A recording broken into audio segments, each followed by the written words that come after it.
আমি অকুল কেঁদে কেঁদে পাবো কি রে কুল লা ইলাহা ইল্লাল্লাহ। এসে জোরে পারবেন না, আর আপনারা সামনে আসবেন না,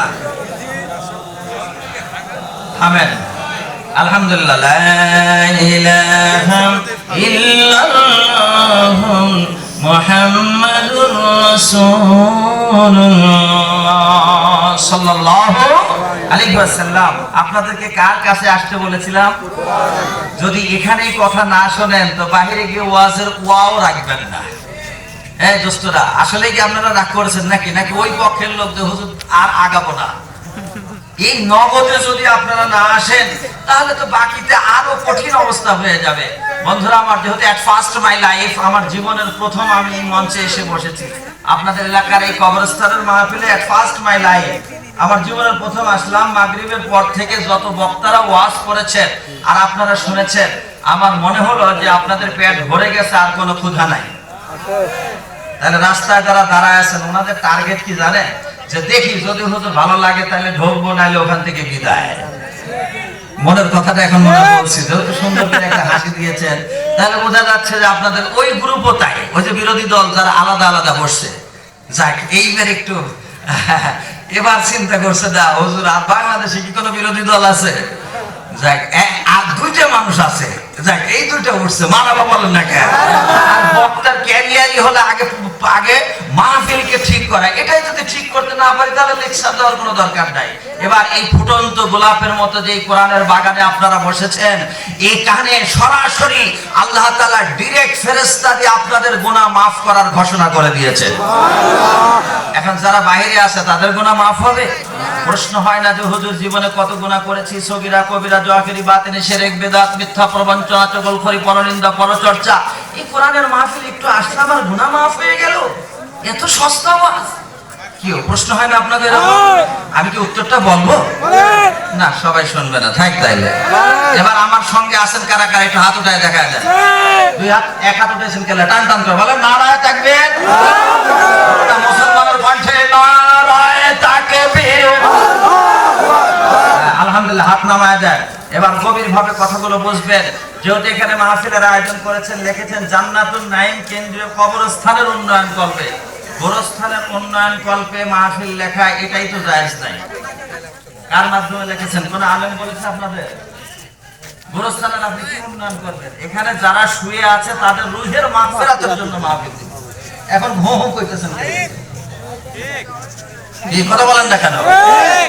সারাটা জীবন উল্টা পাল্টা করে লাইফটাকে একদম ডিসমিস করে ফেলেছেন। যেহেতু আমি আপনাদের কাছে ফার্স্ট যেটা ইন্ট্রোডাকশনেই বলছি, চার্লস ডারউইনের থিওরি অফ ইভলিউশন। নিজেকে বেশি পণ্ডিত মনে করবেন না। এই কবরস্থানে সবাই তো মারা যাওয়ার পরে আসবেন না, যারা করলেন না দেখছেন না কি দোস্ত, বোঝেন নাই কথা? মারা যাওয়ার পরে আসবেন না, না? আমি বুঝতেছি যে আসলে আপনারা কোন তালে আছেন, এতক্ষণ কোন তালে কি করলেন বলেন তো? এই যে কবরস্থানে আপনারা এখানে দিয়েছেন মাহফিল, মিম ওয়াও তা, কয়টা অক্ষর? চোখে দেখেন, বলেন না কয়টা অক্ষর? আমি আগে আপনাদেরকে একটু টেস্ট করে নিই। বলেন তো 2 রাকাত নামাজের সিজদা কয়টা? হ্যাঁ বলেন। বাজার হাঁটুর উপর থেকে হাত ছেড়ে দেন, তাহলে একটু কথাগুলো অ্যাটেনশন ড্র হবে। ইয়েস। এবার আসেন, কয়টা সিজদা? আমি সিরাজগঞ্জ এক মাহফিলে গেলাম, স্বাস্থ্য ভালো না, চেহারা সুন্দর না, কণ্ঠ তো ভালো না, তো এখন দিয়ে রাখছে প্রধান বক্তা। যাওয়ার পর বলেন তো দেখি 2 রাকাত নামাজে 20টা সিজদা, এই 2 রাকাত নামাজ কি আপনারা শুনছেন জীবনে? যারা কইলেন না তারা শুনছেন কি? কয়টা সিজদা? 20টা।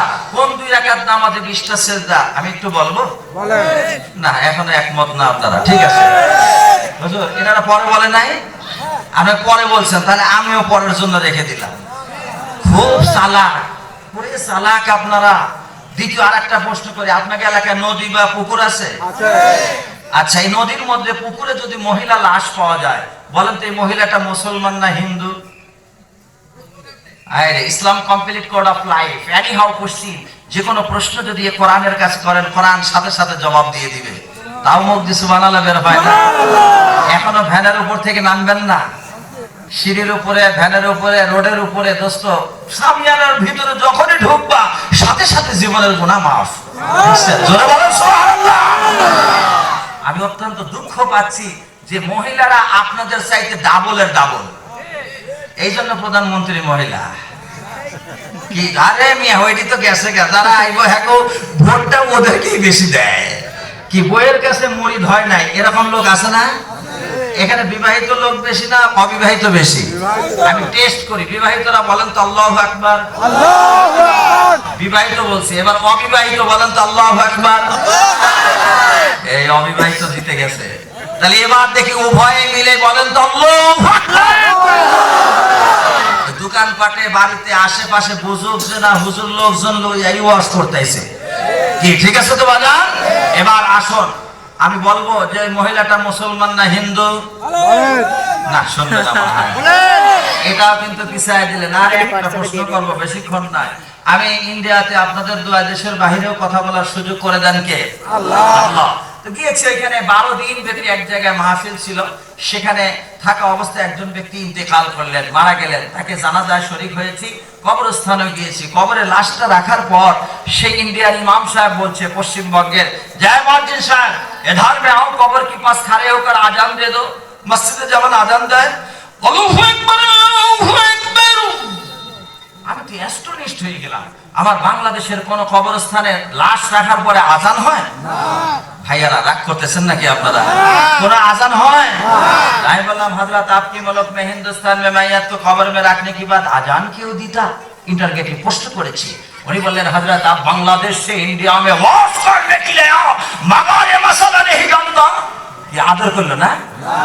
कहते सर हाँ, এই মোটা হুজুর, এটার নাম বলে আদর। হুজুরে মারলে না বেশি কষ্ট হইব না, আমি তো মরলাম। কি কথা বলেন না কেন? আলহামদুলিল্লাহ, খুব সাদা মনের মানুষ। আল্লাহ যেন হক্কানি রব্বানি আলেম হিসাবে নাদিম সাহেবকে কবুল করে। জোরে বলেন আমিন। তাহলে এবার আমরা বাঙালি জাতি, আমরা কি হার মানার জাতি? এদেশকে স্বাধীন করেছি রক্তের বিনিময়ে। এদেশের প্রত্যেকটা নাস্তিক, বেঈমান, মুরতাদদের বিরুদ্ধে রাজপথে লড়াকু সৈনিক হয়ে আন্দোলন করেছি। এদেশের আবু সাঈদ যখন হাত টান করে বুক পেতে দিয়ে গুলি চালিয়ে নিয়েছিল, মুগ্ধ যখন বলেছিল পানি লাগবে পানি, এই কোরআন পড়ে, কোরআন বুঝে, কোরআনের রাজ কায়েম করার জন্য এই বাংলার জমিনে আমরা প্রতিটি মুহূর্তে আন্দোলন করব। এটাই স্বাভাবিক, কথা বলেন ঠিক কিনা? আজকে মুসলমান যদি হই, আমার সংবিধানের নাম কি?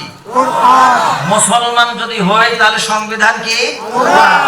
অন্য কিছু কি সংবিধান হতে পারে?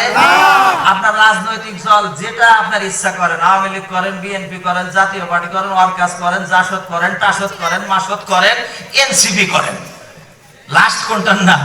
এনসিপি। টোটাল 10 আছে, 43টা দল আছে। যেটা মনে চায় আপনার করেন, আমার কোনো আপত্তি নাই। কিন্তু অ্যাজ এ মুসলিম হিসাবে কোরআন আমাকে মেনেই নিতে হবে। ঠিক কারা বললো না? শোনেন তো এগুলা কি? এবার হাত উঠায় দেখায় বলেন ঠিক কিনা?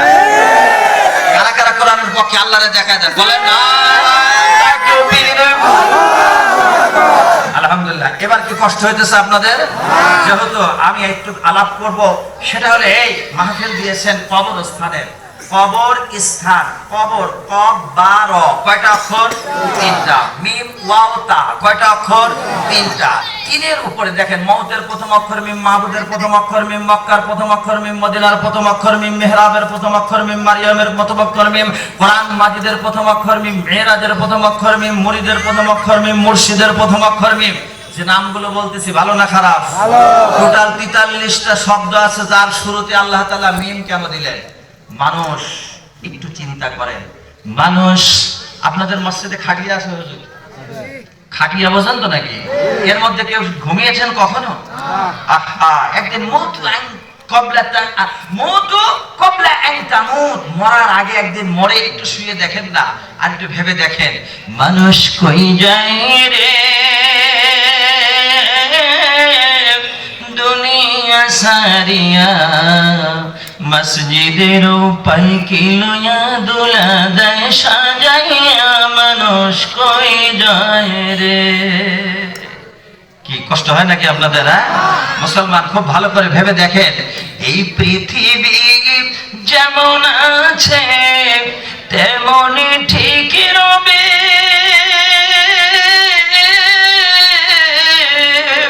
সুন্দর পৃথিবী ছেড়ে একদিন চলে যেতে হবে। ঠিক কিনা বলে? সুপ্রিয় উপস্থিতি, কোরআন তোমার কাছে এবার যে কোশ্চেন তুমি আমাদেরকে বলে দাও, রব যখন আমাকে আপনাকে সৃষ্টি করেছেন, সৃষ্টি করবার পরে তিনি বললেন আল্লাযী খলাকাল মাউতা ওয়াল হায়াতা, আমি জীবন দিয়েছি মরণ দিয়েছি, কেন দিয়েছি? লিয়াবলুয়াকুম আইয়ুকুম আহসানা আমালা। কোরআনের তেলাওয়াত শুনলে ভালো লাগে না? বলেন না আল্লাহু আকবার। ওরে আল্লাহর বান্দা বান্দি, তুমি যখন কোরআন তেলাওয়াত করবে, রব ডাক দিয়ে বলে আমার বান্দা বান্দি যখন কোরআন পড়ে, ওই বান্দা বান্দি যেন আমি আল্লাহর সঙ্গে কথা বলতে থাকে। এর যে কি মজা আমার আল্লাহর সঙ্গে কথা বলা। এবার রব যখন ডাক দিয়ে বললেন, হ্যাঁ দুনিয়ার মানুষ, তোমাদেরকে আমি এক্সাম নেব, পরীক্ষা নেব। কিসের পরীক্ষা? আইয়ুকুম আহসানু আমালা। আহসান, হুজুর হাসান অর্থ সুন্দর, এটাকে অত্যাধিক সুন্দর করার জন্য বলা হয়েছে আহসান। কি? Very nice, very beautiful. আমল করার জন্য রব আমাকে আপনাকে তৈরি করলেন, করবার পরে ডাক দিয়ে বলতেছে, ও বান্দা বান্দি শুনে নাও, এই হাসান শব্দটা আমি আবার অন্য জায়গায় ব্যবহার করেছি। লিখেছেন তাফসীরুল কোরআন মাহফিল, মওতের উপরে এক এক করে আমার আল্লাহ 63টা আয়াতে কারিমা নাজিল করেছেন। দেখছেন? সুবহানাল্লাহ বলেন নাকি? কোন এলাকায় আসলাম, কোন জায়গায় সুবহানাল্লাহ, কোন জায়গায় নাউজুবিল্লাহ, তাও জীবনে শোনেন নাই। একটু নাকি ঘুমায় পড়ছেন? আপনি এটা কি আমরা জানি না যে ঘুমায় আছে? আপনি চেয়ারম্যান এখানে বসে থেকে বক্তব্য দিচ্ছেন মিয়া, আপনার তো মিয়া জানেন না, ওইখানে যান। আপনি কষ্ট হাঁটতে সমস্যা নাকি? মাইকালা, ও আচ্ছা ঠিক আছে। মানুষ মসজিদে গেলে মাথায় সমস্যা, বাজার ঘাট দোকানপাট সব ঘুরে বেড়ায়। কি ভুল বললাম নাকি? আচ্ছা থাক ভাইজান, বসে থাকেন। ইয়াং মানুষ তো দুর্বল হয়ে গেছে, বোঝা গেছে। হারবালের কিছু ঔষধ খাবেন, ইনশাল্লাহ কোমর ঠিক হয়ে যাবে। তাহলে কি বলতেছিলাম? এই কথা বলে না না না 63টা আয়াতে কারিমা কিসের উপরে? শুধু মওতের উপরে। আপনাদের জীবনে জেনেছেন কোনদিন? আমি যদিও 63টা নিয়ে বলতে পারবো না, টাচ দিয়ে যাচ্ছি, শুনে নেন। এই শুধু মওতের উপরে দেখেন আল্লাহ রাব্বুল আলামিন কোরআনের মধ্যে সূরা আল ইমরানের 185 নম্বর আয়াত, সূরা আনআমের 61 এবং 96 নম্বর আয়াত, সূরা আরাফের 37 নম্বর, সূরা আনফালের 50, সূরা আন-নাহলের 29, 30, 31, 32 এখানে 4টা আয়াতে কারিমা, সূরা মুমিনের 99 এবং 102টা আয়াতে কারিমা, সূরা আস-সাদ্দার মধ্যে 11 নম্বর আয়াতে কারিমা, সূরা জুমারের মধ্যে 42 নম্বর আয়াতে কারিমা, সূরা হামিম সাজদা 30, 31, 32 এখানে 3টা আয়াতে কারিমা, সূরা ওয়াকিয়া এর মধ্যে 83 থেকে 87 এখানে টোটাল 4টি আয়াতে কারিমা, সূরা মুনাফিকুন 10, 11, 12 এখানে 3টা আয়াতে কারিমা, সূরা দাহা 26 থেকে 30 5টি, টোটাল 27টা আয়াত শুধু মওতের উপরে নাজিল করেছেন কে? আল্লাহ। আওয়াজ দিয়ে বলেন কে নাজিল করেছেন? ও মুসলমান, তাহলে রব যখন বলল আমি তোমাকে সৃষ্টি করেছি, এই যে সূরা মুলুক আমি পড়লাম, সূরা মুলুক যদি কোনো বান্দা ঈশার নামাজ পড়ে আদায় করে, তাহলে ওই বান্দা বান্দির মৃত্যুর পরে কবরের কোনো আযাব হবে না। এখানে যারা আছে নাই, don't disturb me second time, এদিকে আসো প্লিজ, এদিকে আসো। কি বলতেছিলাম বলেন? সূরাতুর নামটা কি? সূরা মুলুক। মুখস্থ আছে আপনাদের? অবশ্যই। আয়াত কয়টা? অনলি 30টা আয়াত, 30টা মুখস্থ। এই এক দিনে যদি একটা করে আয়াত মুখস্থ করেন, এক মাসে মুখস্থ হয়ে যায় না?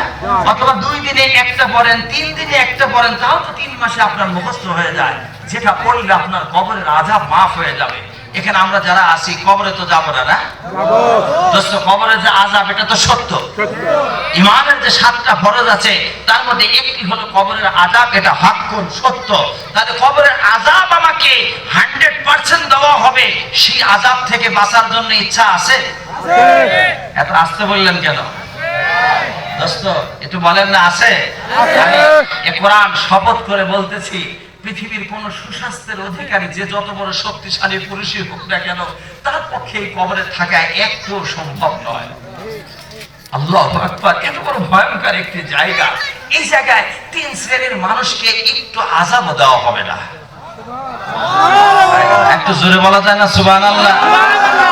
বন্ধু, 3 শ্রেণীর মানুষ কারা একটু আলোচনার মধ্যে সুযোগ দিবেন তো নাকি? ইনশাআল্লাহ দিবেন সবাই। 2 নম্বর, 8 শ্রেণীর মানুষ, তারা কখনো মারা যায় না। এরা শহীদের মর্যাদা নিয়ে কবরের মধ্যে জান্নাতি বিছানায় ঘুমিয়ে থাকে, তাদেরকে রিজিক পর্যন্ত দেওয়া হয়। অহম ইউরসাকুন, কোরআনের দলিল না হুজুর? হুজুর যদি বলে হ, তাহলে তো আমারটা ঠিক আছে নাকি? আওয়াজ দেন, কথা বলেন, ঠিক আছে কিনা? আল্লাহ তাআলা বলল 8 শ্রেণীর মানুষের কবরে কোনো আযাব হবে না। এবার আমি আপনি যে এই 8 শ্রেণীর মধ্যে আছি কিনা, এই জন্য একটু তাফসীর মাহফিল দেওয়া হয়।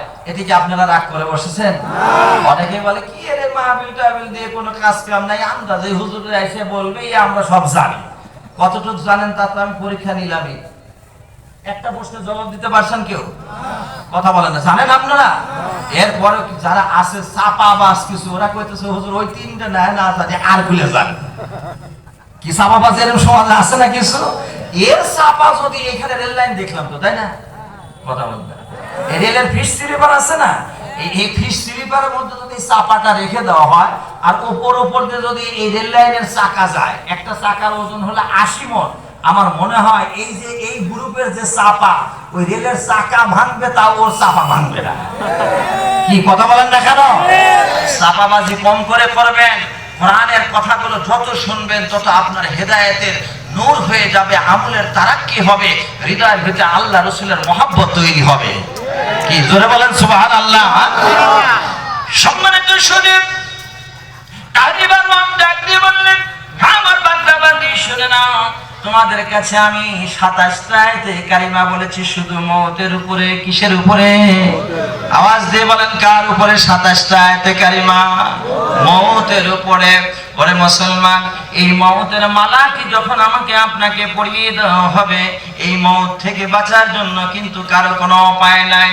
সব ডাক দিয়ে বলতেছে, ও আমার বান্দা বান্দিরা শুনে নাও, কুল ইন্নাল মাউতাল্লাযীনা তাফিরুনা মিনহু ফাইন্নাহু মুলাকীকুম। আল্লাহু আকবার হয় না কেন? ইলা আখিরাতিল আয়াত আল্লাহ রাব্বুল আলামিন সূরা জুমার মধ্যে 26 নাম্বার দেখেন, এখানে আল্লাহ তাআলা আয়াত পারা নাম্বার 27 পৃষ্ঠা নাম্বার 555 লাইন নাম্বার 2 এখানে ঘোষণা করে দিয়ে বলল,